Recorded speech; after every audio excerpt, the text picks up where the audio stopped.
Hello bachcho, let's read the question. The question says the distillation technique most suited for separating glycerol from spently in soap industry is option 1 is distillation under reduced pressure, option 2 is simple distillation, option 3 is fractional distillation, option 4 is steam distillation. So the key concept that we will be doing in this question is separation of organic compounds.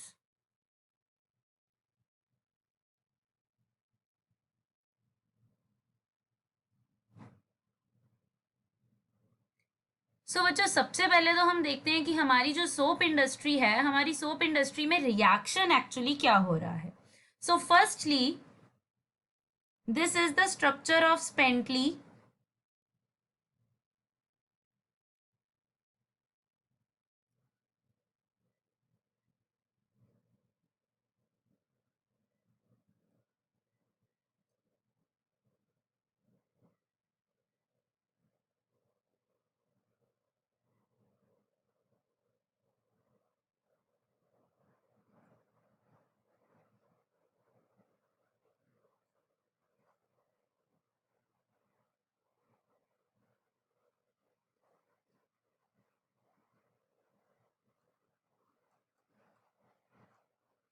जब हम स्पेंटली का reaction किसी भी base से करवाते हैं, because यहाँ पर मेरे पास 3 एस्टर लिंकेजेस हैं स्पेंटली के फॉर्मूला में, सो मैं 3 मॉलिक्यूल्स ऑफ बेस दूंगी. यहाँ पर the base I am choosing is NaOH.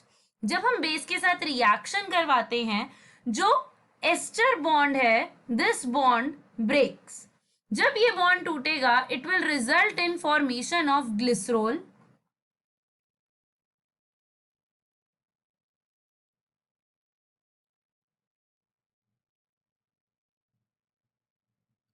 Because ये रिएक्शन मेरा कंप्लीट रिएक्शन नहीं है, it is a reversible reaction, मतलब कि इक्विलिब्रियम में है. सो एक टाइम पे मेरे मिक्सचर में ग्लिसरॉल भी होगा और स्पेंटली भी होगा. सो हमें डिस्टिलेशन टेक्निक बतानी है कि हम इन दोनों को सेपरेट कैसे करेंगे. So let's look at all the distillation techniques one by one. The first one is the simple distillation. Simple distillation में क्या होगा बच्चों, जब हम सिंपल डिस्टिलेशन करते हैं, इसमें हम 2 कंपाउंड्स को सेपरेट कर रहे हैं, जिसमें से 1 compound is volatile. 1 compound is volatile. And also simple distillation में boiling point difference is large.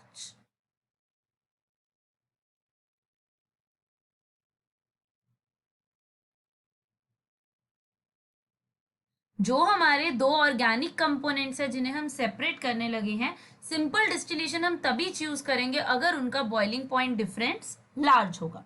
Coming to the second one, that is the fractional distillation.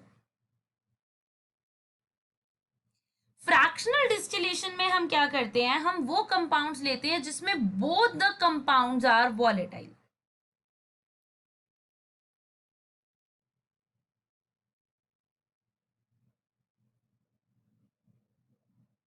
Coming to the third one, that is steam distillation. Steam distillation हम generally use करते हैं, जैसे suppose करो मेरे पास leaves है, मैं leaves से कोई कंपाउंड आइसोलेट करना चाहती हूँ, या कोई फ्लावर है जिससे मैं कोई चीज आइसोलेट करना चाहती हूँ, नेक्टर आइसोलेट करना चाहती हूँ, उन केसेस में हम स्टीम डिस्टिलेशन यूज करते हैं. Basically steam distillation is used for extraction. जैसे कि कोई भी मेरे फ्रेग्रेंट कंपाउंड्स हैं या वैसे करके कोई पर्टिकुलर कंपाउंड्स हैं, उनकी एक्सट्रैक्शन के लिए. Next fourth one is distillation under reduced pressure.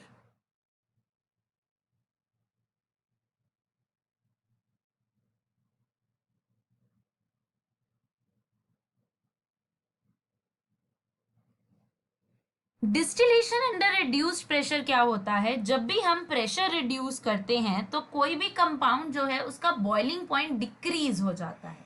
Boiling point क्या होता है, जब किसी भी कंपोनेंट का टेम्परेचर यानी कि जो प्रेशर है सरफेस का, वेपर प्रेशर जो है, that is equal to the atmospheric pressure, the liquid starts to boil.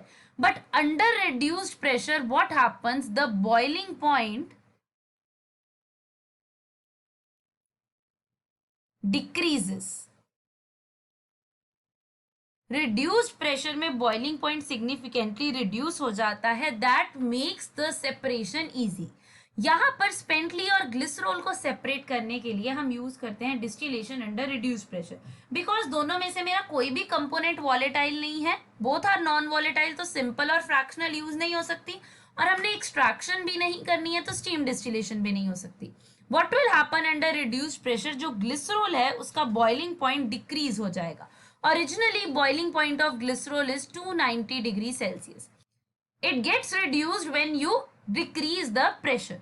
So that is why the correct answer to the question is option 1, distillation under reduced pressure. I hope you all understood the question. All the best.